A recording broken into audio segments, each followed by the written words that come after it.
you mentioned your daughter and telling her about having the integrity aspect.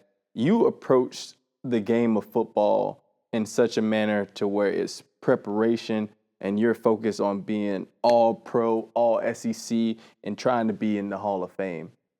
How did you try that same approach in a father role? That's completely different. That is. Father role is different.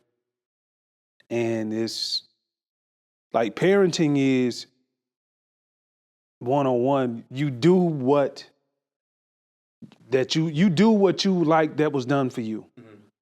But then the things that you didn't like, you don't do that. Yeah. But that's rough copy. But it's a lot of back and forth, especially when you have a daughter. And for me, it's trial and error, bro.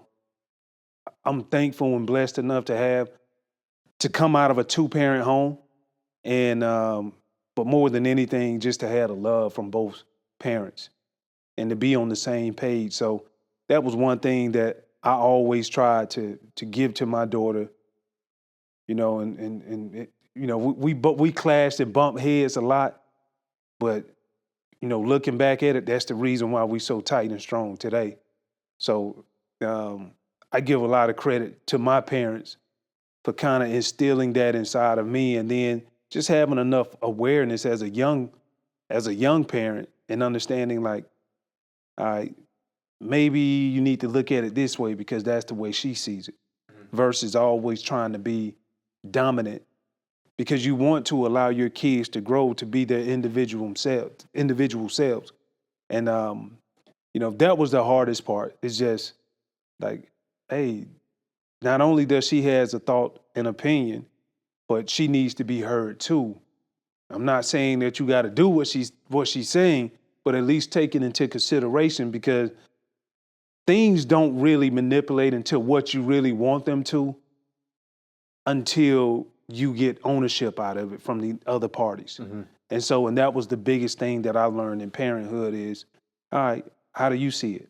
Okay, now you buying into it. Now let me give you ownership, and now I can hold you accountable. And you can hold me accountable too. Was the approach different? You said you came from a 2-parent household. How was it difficult being able to raise a child without that same similar dynamic? What do you think? Well, me and her mother, we both raised her. So, just when football season was over, it was just like, all right, you finna spend time with your daddy now. So we did a wonderful job. Like, her mother, like, looking back on it now, we did our thing. So I give a lot of credit to her. She was a very good mother, very good mother. And to be able to have the dynamic, because you know how it is, you get kids, and kids just don't be kids. You can have one trying to manipulate one parent against the other. But despite it all, like, we raised a beautiful young daughter. She's got her head on straight. She's doing well for herself. Yeah, she was just nominated for TV Personality of the Year. TV Personality of the Year. You got my vote, Jakai. In Chattanooga. You got several votes from me. I don't want to say that out loud too much because they might be like, hold up, let me see how many times this cat voted. Yeah. Different IP address. Yeah, shout out to Jakai, though. She did a big work of helping get this set up, so I want to give her a special shout out. I asked her some months ago as I was preparing for this, just give me some insight. What was your dad like? What does he do? And she gave me a funny story about your disciplinary actions as a parent. She said one time you'd make her go to school in high-watered pants or something to say, it's not about the looks, it's about getting your grades. What's the approach on the disciplinary for Takeo Spikes? Well,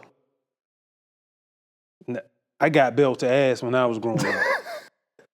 And I had to realize, you can't be out here just being your daughter like that. I had to give her a tune-up a couple of times now, a few times. But one of the things that I used to do was, okay, so since you want to do that, and you don't supposed to be doing that.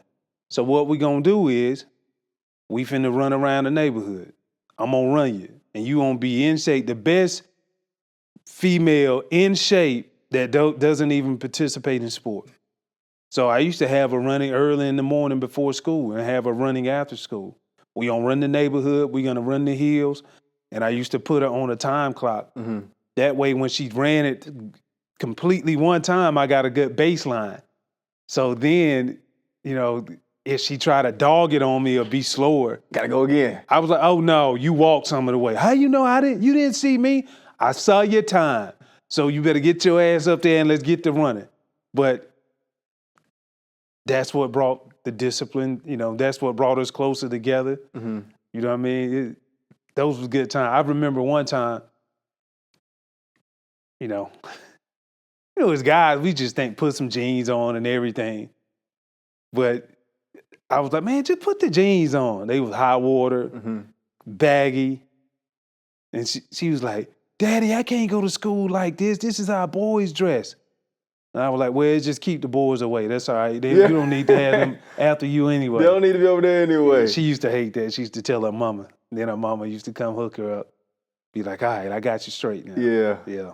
That's what's up. I love that. Whoa. Who knew I would make it this far? They hated, they never believed me. Yeah, I would never drop the ball. I know I make it look easy. Yeah.